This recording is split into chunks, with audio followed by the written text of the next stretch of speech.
Today is September 24th, 2003. We are at the Warhawk Air Museum in Nampa, Idaho. Today we are interviewing Mr. William P. Coburn, known as Bill. This is in conjunction with the Library of Congress Veterans History Project. My name is Sue Paul, and I will be doing the interviewing. Also present in the room is Tim Peterson, who is directing the filming of the interview. Mr. Coburn, could you please tell us where you live today, your present address? I live in 530 Pebble Beach Way in Eagle on the golf course at Eagle Hills. And could you tell us where you were born and what year you were born? I was born in Clarksburg, West Virginia, November the 16th, 1920. And sir, could you tell us which war you served in and what division of the military that you served in? I served in the Army Air Corps. I enlisted in January of 1942. And then, of course, in 47 or 46 or 47, it became the Air Force. The Army Air Corps changed over to the Air Force in the blue uniform. And you served until what year? I served until 1966. I retired. Bill, could you tell us a little bit about where you were born and what it was like as a child growing up? I was born in Clarksburg, West Virginia in 1920, and my folks decided to move to Idaho when I was 9 years old. We arrived here in 1929 in Boise, and I went through grade school. I was the last class of freshman at Boise High School, and I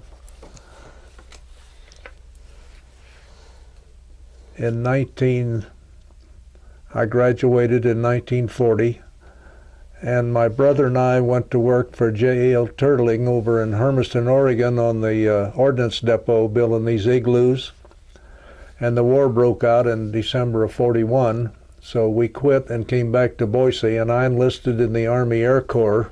And how old were you then? I was approximately almost 20 years old. What was Boise like in the 1920s? Very small town. Very small town. Yeah. Was there any indication that a war was coming? No, no indication. The airport at Boise was on the grounds of where Boise State University is. I can remember the Boeing 247s coming in there and landing, and the Air Guard and the Army Air Corps Guard in the P-26s, Boeing P-12s, and that's when I had a very strong desire to fly. And during 1936, I built a model that at the Granada Theater put on a contest, and I won the contest with that model. I forget how much. I won $20 or something of that nature. But anyway, I enlisted in January of 42, and went to Fort Lewis, Washington, where I was given my shots and was there for a few days, and then they sent me to Shepherd Field, Texas for basic training. Had you flown in an airplane before that? Had never been in an airplane in my life. Just knew you wanted to fly. But when I got there, I attempted to go into pilot training, but you had to have 2 years of college, and I had only high school. So they segregated us, gave us aptitude tests, and I wanted to be an aircraft mechanic at the very worst. So they selected 60 of us and sent us up to Spartan School of Aeronautics at Tulsa, Oklahoma, where we went along with the civilian students, and we had to maintain a grade of about 87 to stay in the school. So I graduated from there, and while I was there, I took the pilot test, which was a 7-hour exam, equivalency of 2 years of college. I missed one section of the test, which was a 7-hour written test, And so then you had to wait 6 months. In the meantime, after I graduated, I was sent to Kelly Field Air Force Base in Texas, San Antonio. And I was crew chief on the BC-1s, which was an early model of the T-6. What about your brother? What happened to him? Did he go into the service also? My brother went in the Navy. He enlisted in the Navy a little after I did. And what did your folks think about both their boys? Well, Mom didn't want me to go in the service. She thought, that they won't call me. And I said, well, almost a 20-year-old healthy boy is. And I wanted to go into the Air Force, into the flying end of it. So shortly after I enlisted, they closed all the enlistments, and then it was a draft. So you had no choice of whether you go in the Army, Air Corps, or Navy. So I was happy about that. I took my second test 6 months later at Kelly Field, and I passed the 7-hour test. And I went up on the Laughlin Air Force Base up on the hill for my pre-flight. And from there I went assigned to Cuero, Texas for primary in PT-19s. There's one sitting out here on the ramp. Open cockpit, no radios. And that was your first experience at flight? That was my first experience, and the first 3 rides I got violently sick. Oh, I had to wash the airplane out every time I landed. Did the instructor do some aerobatics with you? No, it was just flying around. My instructor was a fellow by the name of Kelly. He had 5,000 hours as a civilian. They were civilian instructors in those days. The check pilots at the field was a second or first lieutenant. I soloed the PT-19 in 7 hours. And once I got to flying it myself, then I was not sick anymore. I went from there to Waco, Texas, to basic training, the BT-13, what they call the Volte vibrator. And while I was there in advance, if you wanted to fly twin-engine fighters, which I wanted to fly the P-38, so you had to take twin-engine advance. And I flew the Curtiss AT-9s and the Beech AT-10s. If you flew single engine, you went to Victoria, Texas, and flew the T-6. I graduated and came out on orders, my whole class for P-38s. Approximately 2 weeks later, due to the submarine menace in the North Atlantic, they had so much shipping destroyed from the Japanese subs, or the German sub pack. They took my whole class and signed us to B-17s. So I went to Ephrata, Washington. How'd you feel about that, knowing you were being on Well, a I was really fighter? upset. I was really upset because, but at least I was still flying airplanes. So I went to Ephrata, Washington, and was there a short time, did some basic training in the B-17s, and then I went over to Rapid City, South Dakota, and took my high-altitude bombing training. How did they do that? We had bomb ranges to go to and drop 500-pound practice bombs. And also your crew is learning how to fly at high altitudes, in a cold airplane. You take the waist windows out and the gunnery hatch, and whatever's up there is what it is in the airplane. We had oxygen mask on. So we could finish that training and was shipped immediately to Topeka, Kansas, where we received our gear for overseas. And another week I was aboarding the Queen Mary in New Jersey. And nobody told us where we were going. We got there late at night, and there was a little dim light in the gangplank up the side into the Queen Mary, and it had been loading for about 4 days, 5 days. But anyway, we left the next morning. It was still dark. Must have been about 3 o'clock in the morning. What did the ship look like? The Queen Mary, such a the magnificent Queen Mary ship. is a monstrous ship. I've been through it down at Long Beach. They had converted it, and when we were at sea the next morning, we were well at sea. I saw no land, no nothing. There was 18,000 of us on that ship, size of an army division. How many to a room did they put? Well, I was in a maid's quarter with 7 other guys. In a maid's quarters, they had the tiers laying in bunks, you know, about that far apart, so you slide in your bunk. Had you been able to contact your family and let them know you were leaving? No. So they didn't know you were leaving? Didn't know. Here's a boy from little I'm old just Boise, Idaho, and now... I had a total of, we arrived at the Firth of Clyde in Glasgow, Scotland. We were 4 nights and 3 days, unescorted across the Atlantic. And that ship was doing about 38 knots. Well, the Jap subs could only run about 7 or 8 knots, and they'd change course ever so often.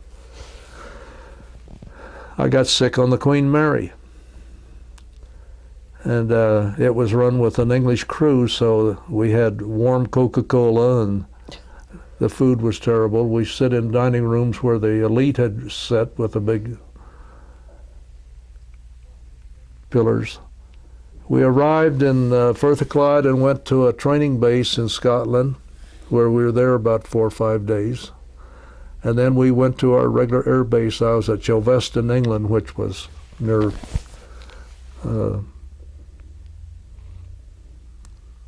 just north of London, about 100 miles.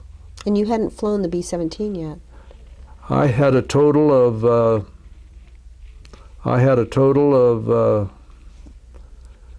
90 hours in the B-17 when I flew my first combat mission over the submarine pens at Kiel, Germany. And from the day I went in the Kelly Field to pre-flight to the day I flew my first combat mission was 12 months. I had a total flying time, I think, of 475 hours, 90 hours in the B-17, the biggest airplane in the world, and I was 21 years old.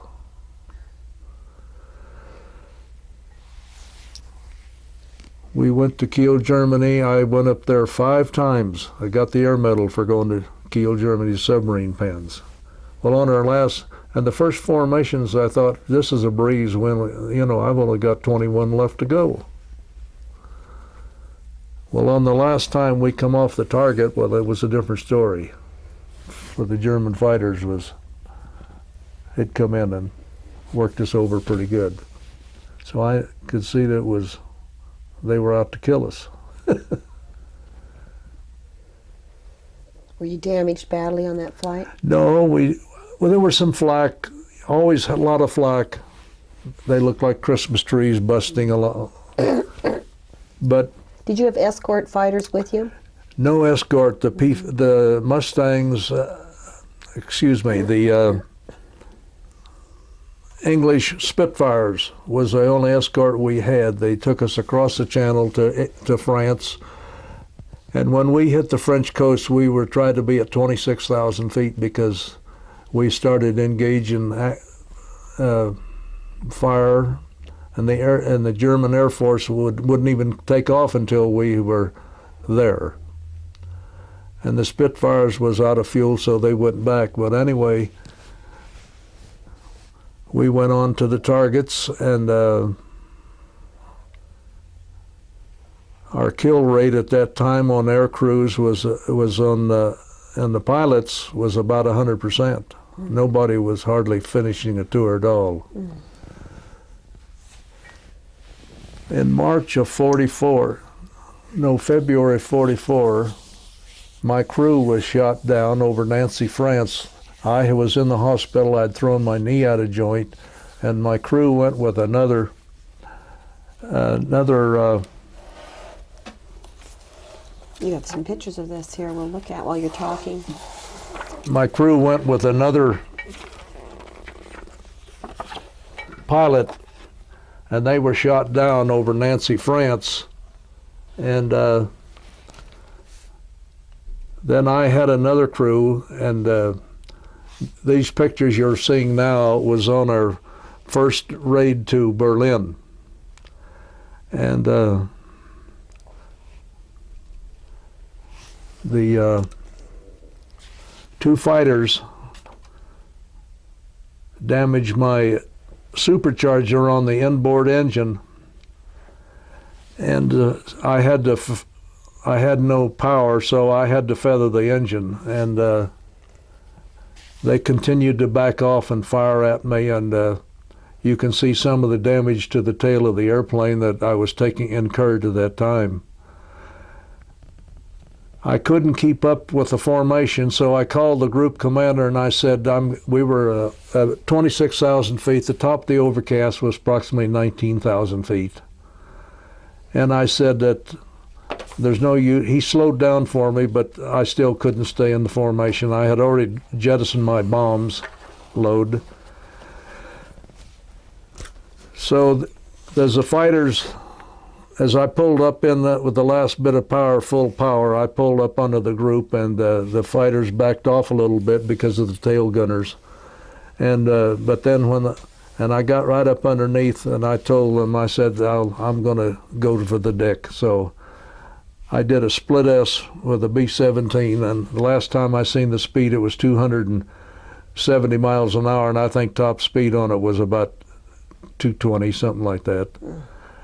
And I dove into and the fighters came and were shooting at me again, as you can see. And I went into the overcast just as they give me their last burst. And I recovered. Then I had a problem. I hadn't had much experience on instrument flying, so we had needle ball and airspeed. And I finally got the airplane righted, and we came out over France at about 3,000 feet, and we were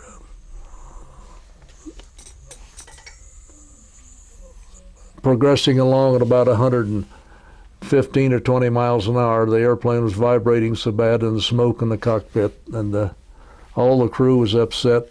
We were preparing to bail out if necessary. But we finally, they were shooting at us with small arms fire and everything across France. And we hit the French coast. We didn't know really where we were.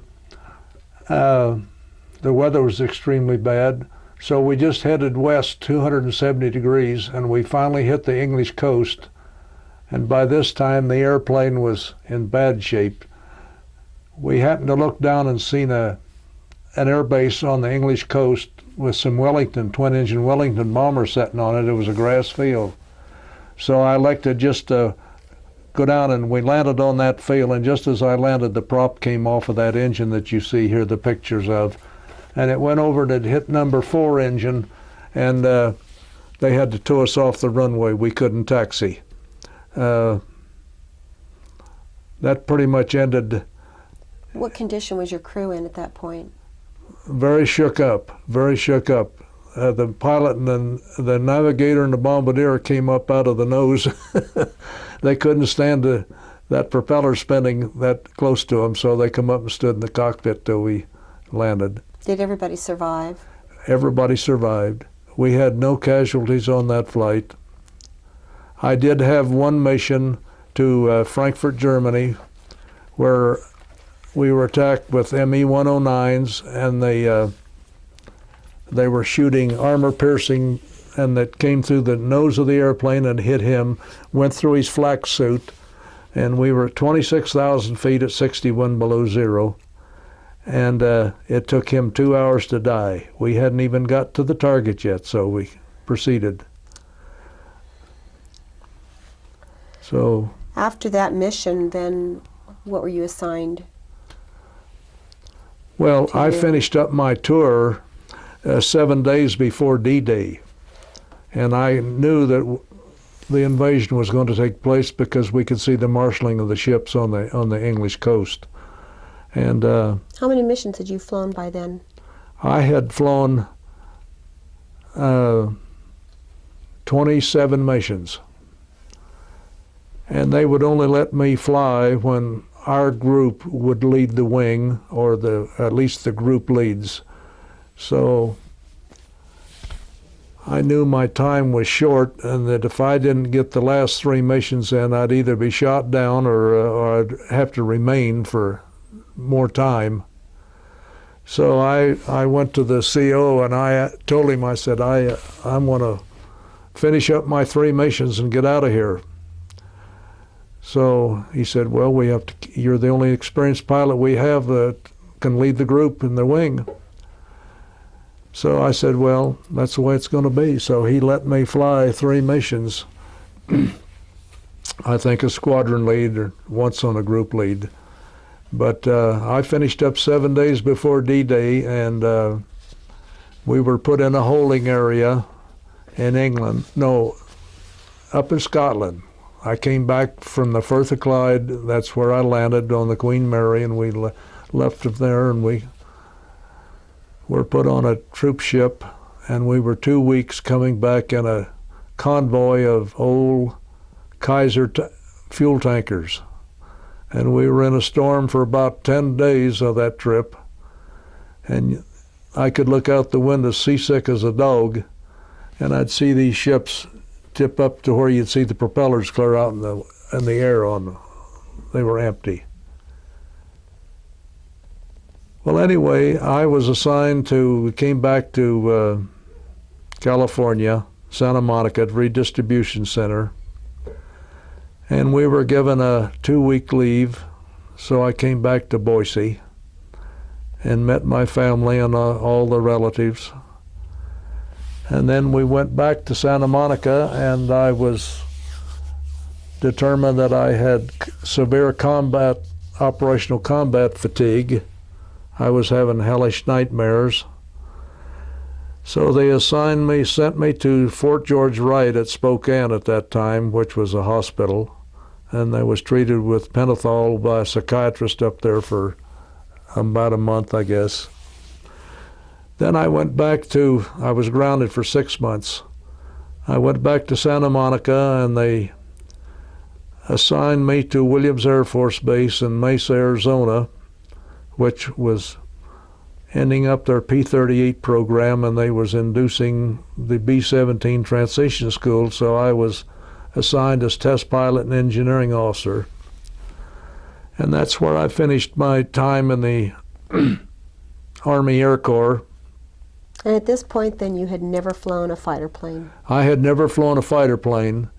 I came back to Boise, and in October of '46, they formed the Air National Guard, the 190th Fighter Squadron. Tom Lanphier was our commander. He is a gentleman who is reportedly shot down Yamamoto. No, that's Norton. I don't see his picture. Oh, here he is. Mm-hmm. This is our first commander. And he was a P-38 pilot in the Pacific, and he is the pilot, supposedly, that has shot down Yamamoto. Admiral Yamamoto. May I just take you back for one moment, back to the period of time that you were in Europe. During that period of time that you were there, Jimmy Doolittle, General Jimmy Doolittle, took off from an aircraft carrier. That happened while you were in Europe, is that correct? During that period of time? No, I was back here then. That was in the Pacific. It was correct. But you were in the United States when that happened. What did you hear about that, and what did you think about that? I didn't really hear too much about it. My personal opinion is that the raid that they practiced and trained, and that they could take a B-25 off of carrier, I think they did very little damage. I mean, they were all lost in some form.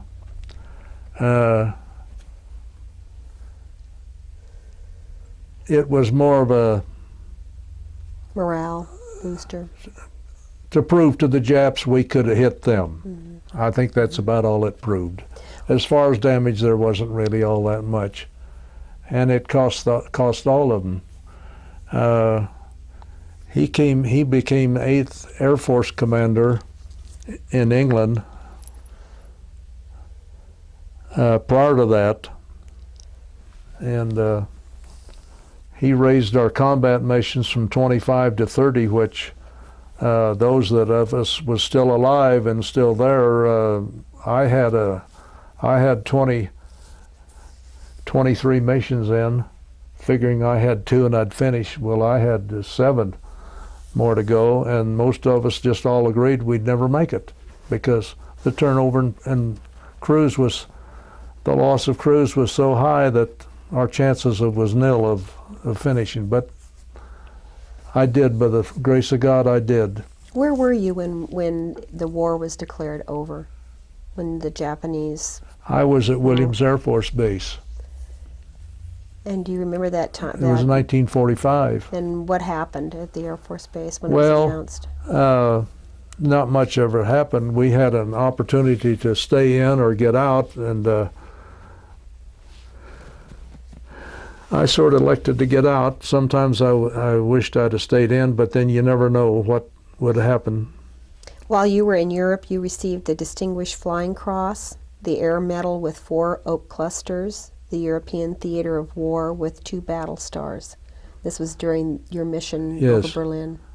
Well I was deserved. awarded those during the time that I was in combat. Well deserved.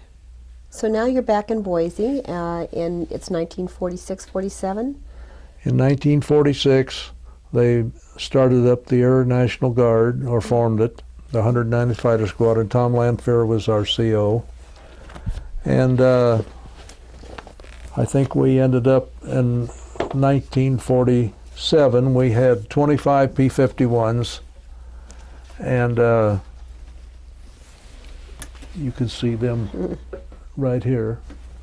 This was about 1948 or 49 when this picture was taken. And this is a picture here of me. That's great. And here's a picture of Tom Lanphier, our CO, making this pass, but that's the old control tower at Yon Field. And we went to summer camp, our first summer camp down at, I can't think of the base in the Bay Area, Hamilton Field. We went to Hamilton Field and we were in tents out on the dike. And we did our summer camp there, our shooting on the targets, air-to-air gunnery. Were you flying fighters by then? I would checked out in the P-51s. And what did you think about finally being in a fighter? I wished I'd have been in fighters all along, because it seemed like in the bombers you were at their mercy. You know, you couldn't. Of course, we had 10 50 caliber guns to shoot back, and we did shoot back. My crew was credited with 7 fighter kills in the 30 missions that they were shot down. And but you liked the Mustang. I loved the Mustang. It was a unforgiving airplane to fly, you know what I mean. We checked out the pilots, Martin Johnson, Kenny Nordling, and I were more or less the only instructors we had to check them out. And this is And Kenny Nordling up here. that's Nordling, and this was Martin Johnson. Well, the 3 of us right here. And in 1948, we went to summer camp at Walla Walla, Washington. No, you afraid of Washington? And we were shooting, Kenny Nordling and Martin and I were shooting air-to-ground gunnery. And I come off the target, made a pass, and Nordling said that I had some smoke coming out of my airplane. So I looked around, all of my instruments appeared to be normal, so I continued, and we were on, and we fired another pass, and he said, "I'm getting a little oil on my windshield back here." So I looked down, and my oil pressure was on 0. So I pulled up to 7,000 feet, and there was a 2,500-foot dirt field out there, but we couldn't find it. So I told him, I said, well, I think I'll just belly this in. And Nordling says, no, you better not, because there's rocks down there and everything. So he said, you better bail out of it. So I rolled the canopy back and undid my safety belt, and I looked out into the slipstream. I was still doing about 220 miles an hour. And there was no way. I got so scared. I said, there's no way I'm going to put this sucker on the ground. So about that time, Martin said, there's the field over there. So when I saw it was a 2,500-foot dirt strip in the desert. So when I seen the field, I was too high to go straight in. So I came right up to the end of the runway and I dove the airplane.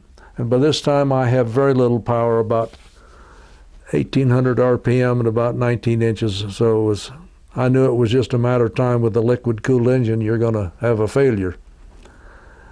So the smoke was coming up in the cockpit. So I dove the airplane to within 500 feet of the ground. And I had built up about maybe 230, 40 miles an hour. And so I did a slow turn, pulling no G's all the way around. And as I got clear back out on the approach, I put the gear down.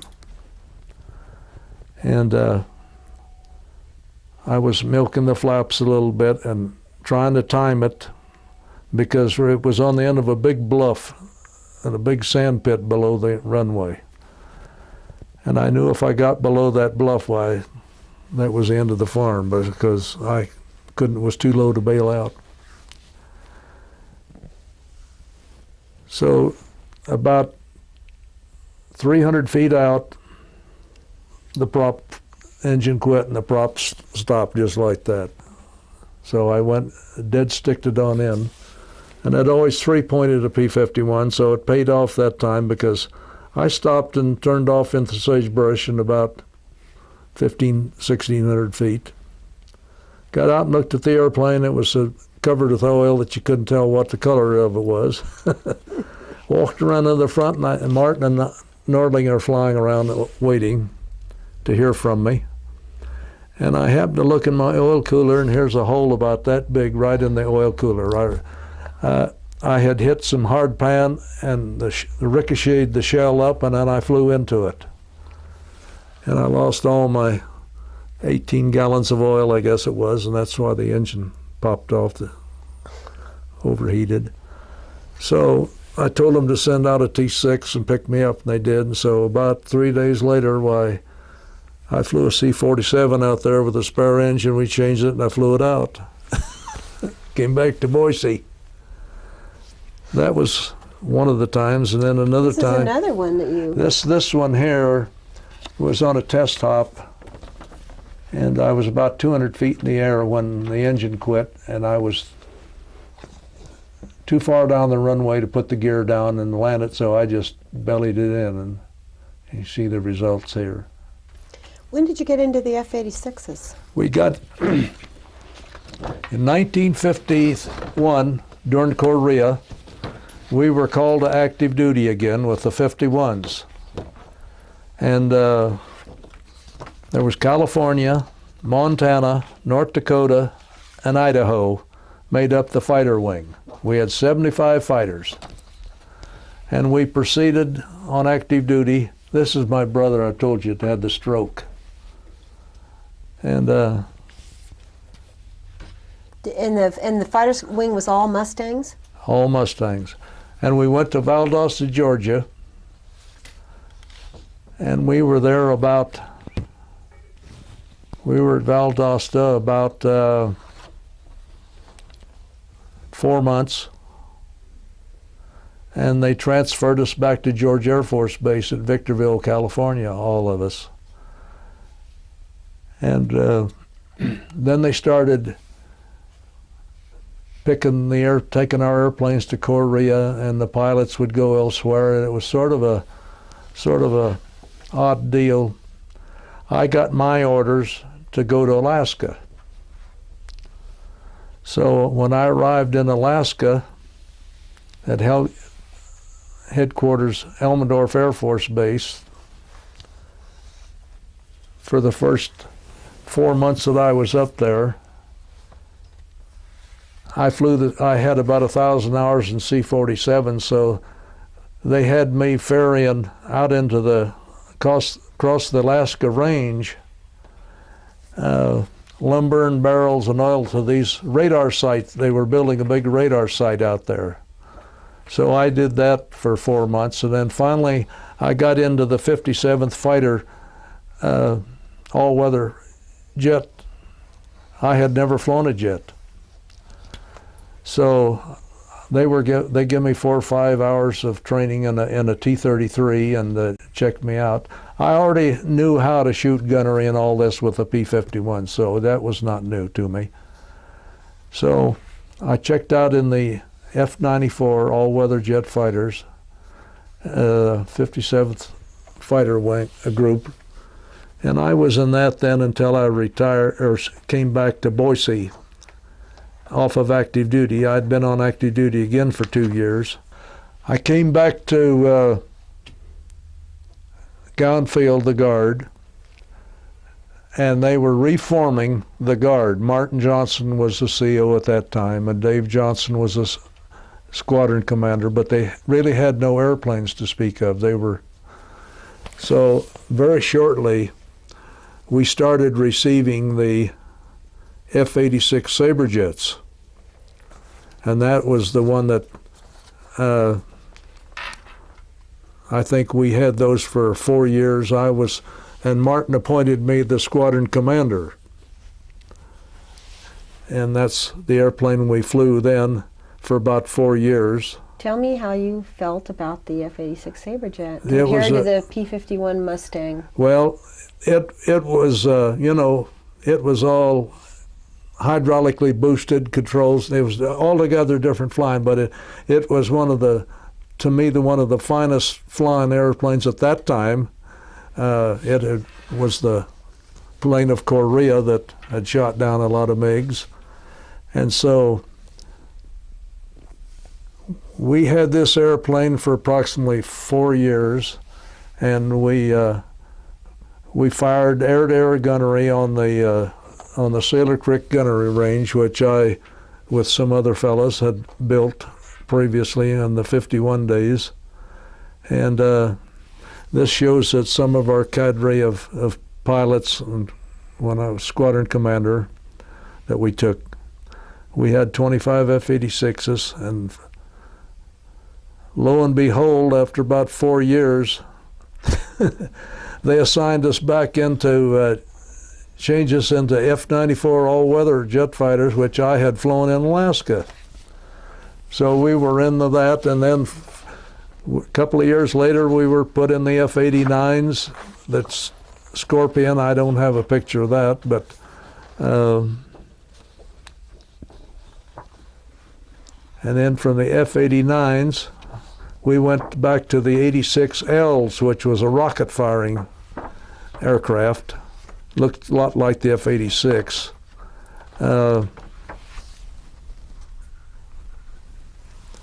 And then the last one that in the meantime, I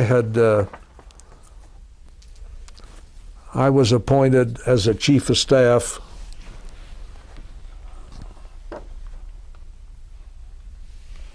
for the Idaho Air National Guard, and the last airplane I flew was the F-102, and I retired in 1966 from the Air Guard. Now, had you married by this time? What was your life like living in Boise? Well, I was married when I came back from overseas. I got married. I met a gal that I had known before I went overseas. And while we were in Alaska, she came down with multiple sclerosis. And she was approximately, I think, 31 years old. And that's another story. She was in a wheelchair, she was in a wheelchair for 33 years. Did you have children? I had one boy. He was born in 1946. And in 1982, he passed away. So then my wife passed away in 1992, and then I met Virginia, who's a very wonderful woman, Christian woman, and we've had a very successful 11 years. When you left the Guard in '66, what did you do with your life then? Well, in '59, while I was in the Guard, in 1957, Chauncey Reese and I went to Las Vegas and was flying for Bonanza Airlines. They had promised us the moon, that we'd be captains, and I quit my job at the Guard. And after 2 years, we got left seat authority, but we never got to be captains. So I elected. It was so hot, and my wife was so miserable down there in her condition that I just elected to quit and come back to Boise. Well, I came back to Boise, and Dave Johnson was the chief pilot of Boise Cascade at that time. They had one airplane, an Aero Commander, but they were going to buy another one, which they did. So he hired me and 2 years later, Dave died of leukemia, very sudden. So I took over his job, and we bought a 310 at Troutdale, Oregon. Then later I bought a 320 Skynight from them, a 411, and a 421 pressurized. And in the meantime, Dave had bought a Twin Beach, but 18 with 450 Pratt & Whitneys on each side. In 1965, Lear came out with their Learjets, and our company was growing at such a pace that they thought the twin-engine airplanes was too slow to get around for the areas they had to go all over the United States. So I bought the first Learjet in 1965 from Bill Lear, number 10 off the assembly line. And I checked out in it back there. There's school. And my past fighter experience was very helpful because that airplane was a real touchy airplane.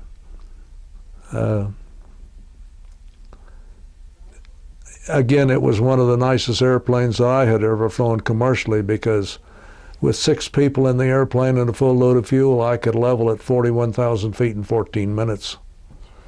And it climbed at 400 knots at about 4,000 feet a minute. And a terrific airplane. But they continued to make it bigger and bigger and heavier, so it wasn't the nice airplane it used to be. But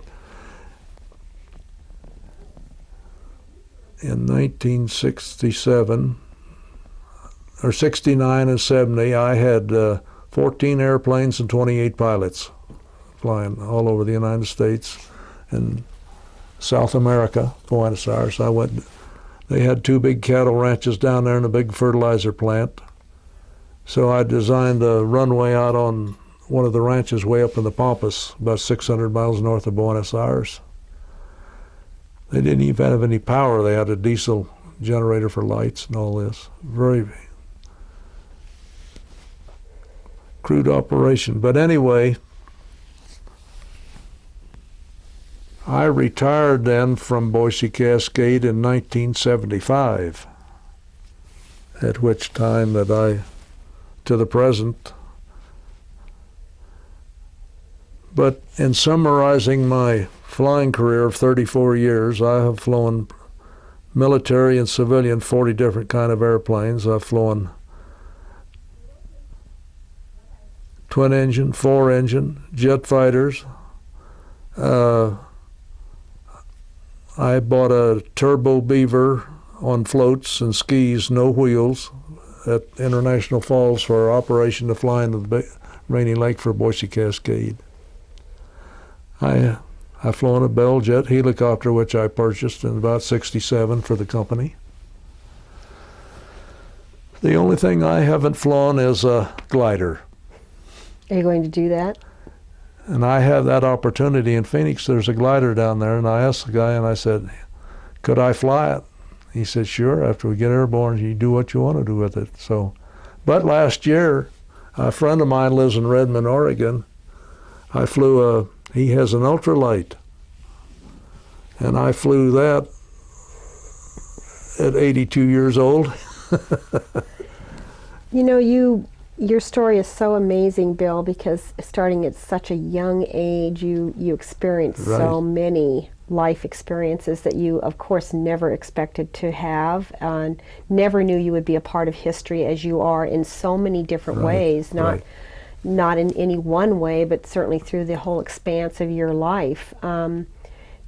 When, at any point, can you tell me, how do you feel that your life experiences formed who you became as a person, who you are today? I fulfill my kid dream to fly an airplane. I built models.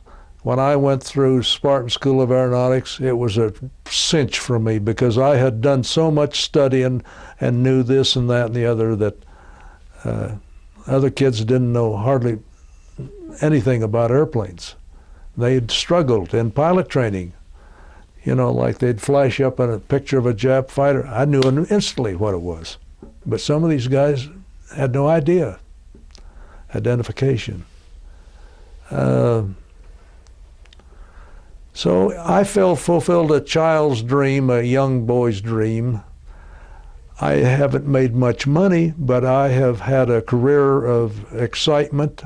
My type of flying versus some guy that's flown for 20 years on the airline. He's got buku hours, but he does it on autopilot, and it's same tree, same house. You know, you're sort of like a taxi driver, and that's what I didn't like about it when I was flying for Bonanza. But you sound like the kind of person, obviously from your experiences, who wanted to live your life, not watch it happen. In 1969, I bought a Cessna 182.